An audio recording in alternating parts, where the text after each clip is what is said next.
Hi everyone. In this video, Mark will show you the basic steps of how to create your own PPL method. The steps for this include baseline correction, peak modeling, deconvolution, peak processing, de-isotoping, and finally saving and using your custom method. Reference our ProMass HR Quick Start Guide to see more information about using the software. The next part of this Quick Start Guide takes you through how to make your own PPL method. Basically, what you do is once you have your data on the clipboard by doing the file export clipboard exact mass, you can go back to the ProMass screen, launch the review application, and paste your data into review.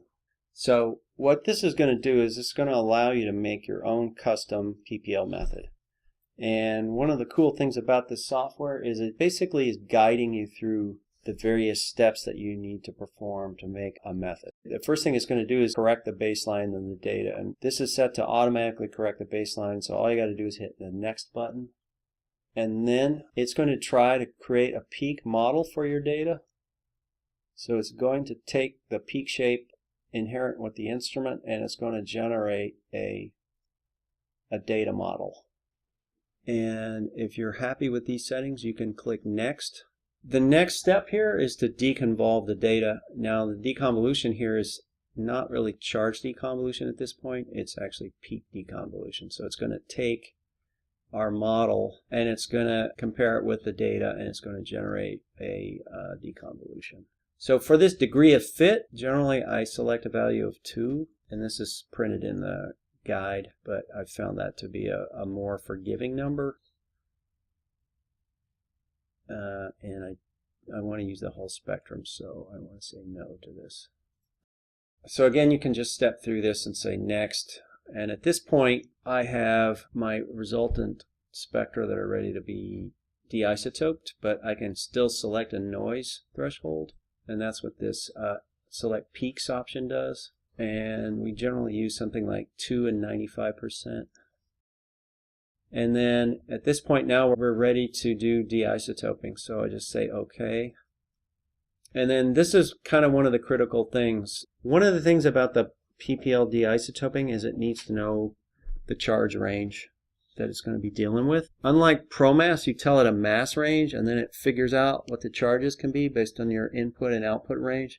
This thing has to know what the charges could possibly be. So kind of an unfortunate feature of the software. You have to keep that in mind when you're working with it. If you're not seeing the expected result and you're working with something at 20 bases and then you go up to 60 bases and you go, wow, why is this not working? It could be that your charge range is not set correctly. So usually when I save these methods, I will save them with a name that kind of tells me what my charge range was.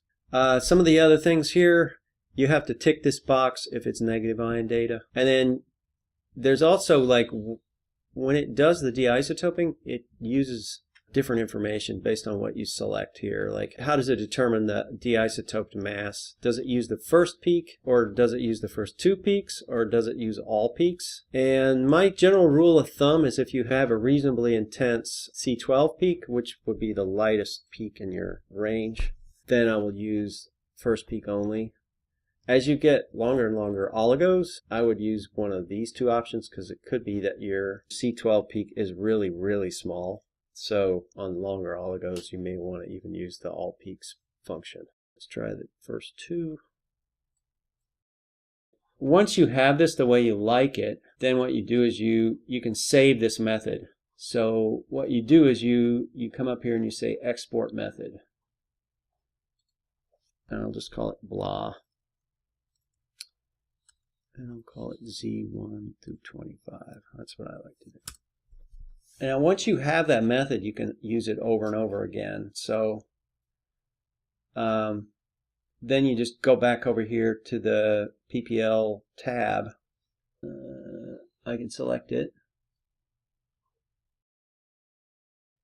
And just like with regular ProMass, I can paste the data in. And now I've got a de-isotope spectrum using my new method.